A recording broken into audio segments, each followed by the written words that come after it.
Hello everybody, here we are today and we're going to be talking about the New York Islanders and whether or not they are suddenly a fun team to watch. Now before we start, please make sure to subscribe if you're new to me or hockey, whatever the case may be. That being said, let's get on into it.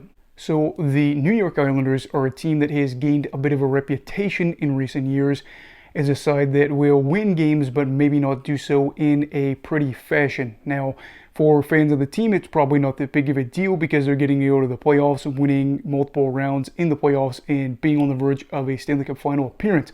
However, for people that are not fans of the team, they could say, well, I don't really want to watch them play. However, under Lane Lambert, their head coach, in his second season, are we seeing them play a more fun style? And what exactly does fun even mean?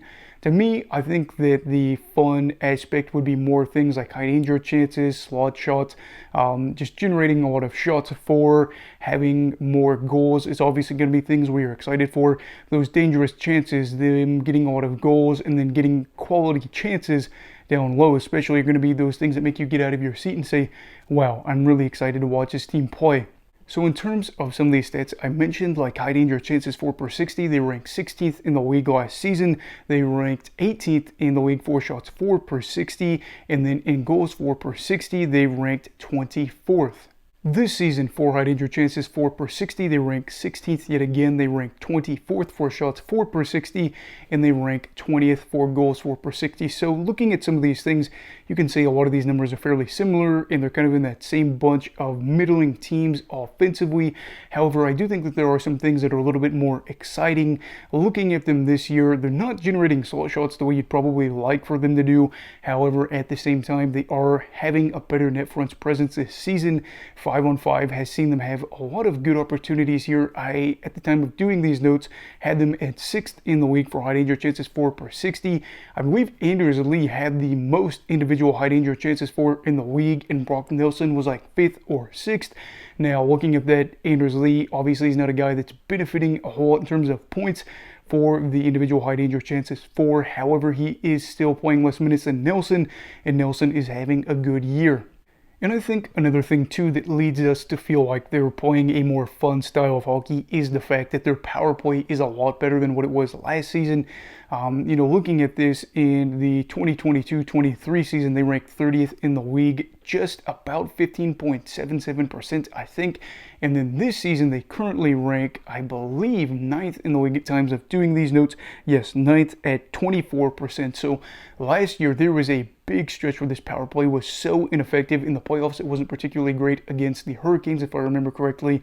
And with the power play being better, you have Islanders fans that feel like they're less likely to gripe about being on the man advantage, where that's supposed to be a good thing, whereas now it was, okay, now I get to watch my team play for 2 or 4 or 5 minutes, whatever the case is, and they're not going to score a goal. Maybe it's time to grab a snack or something like that, unless they allow a shorthanded goal.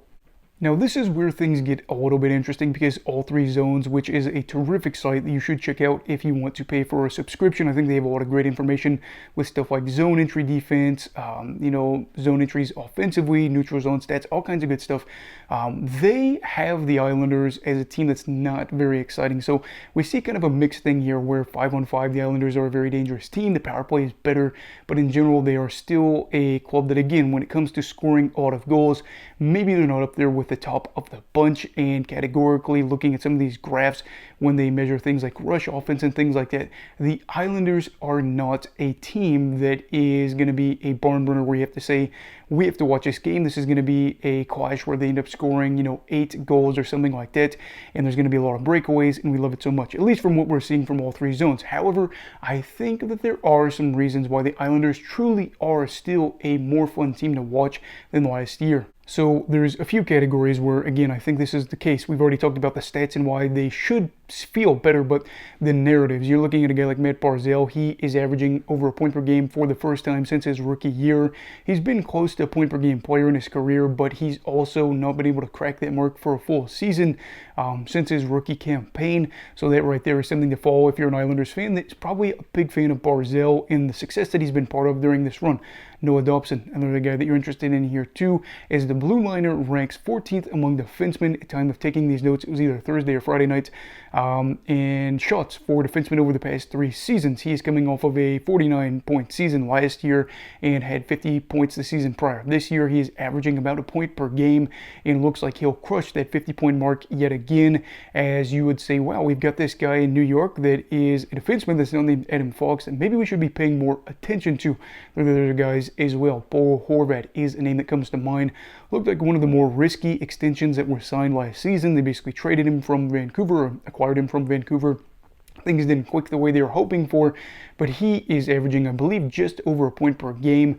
He has got 14 goals, which is second most on the team currently, and it looks like for Lou in the simple stats, those are looking really great and getting Horvat extended and possibly being a good goal scorer for them. On top of this, again, I talked about a guy like Nelson already, who's played so many games for the Islanders. He had a 72-point season last year. I think maybe it was 75 points. He is on pace for cracking that mark yet again of 70 points. So you have that. So in all of this, is the style different? I can't say necessarily, looking at some of those things again from all three zone. It doesn't seem like everything's totally different. However, again, they're getting a better net front presence. They have these narratives that are so fun to watch out for with some of these guys like Dobson. I think is one of the more underrated stories right now.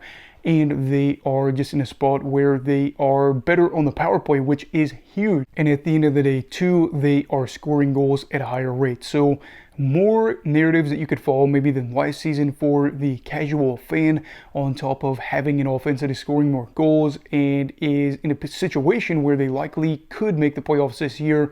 They are, at the time of recording this, playing Washington. I don't know what the score is right now, but they're second in the Metro, and they are well suited to probably make the playoffs yet again. They have had some bad moments. They lost to the Penguins the other night 7-0. Obviously they are part of some history there, but if Sorokin gets hot and the power play is not a disaster going into the playoffs and some of these other guys perform, then the Islanders could be that team from a couple of years ago where they maybe had an upset or two along the way. And maybe, just maybe, Lou looks like a genius, but for now I guess we'll see. Anyway, do you feel like the Islanders have been a noticeably different team? And why do you think that is? If not, also tell me why down below. Also, please make sure to like this video if you enjoyed it. Subscribe if you're new. I have 2 more videos going out today. Everybody stay safe. Have a great night. And you go hockey, alright. Goodbye, Brigadiers and Brigadettes. This is your captain signing off. Have a great night.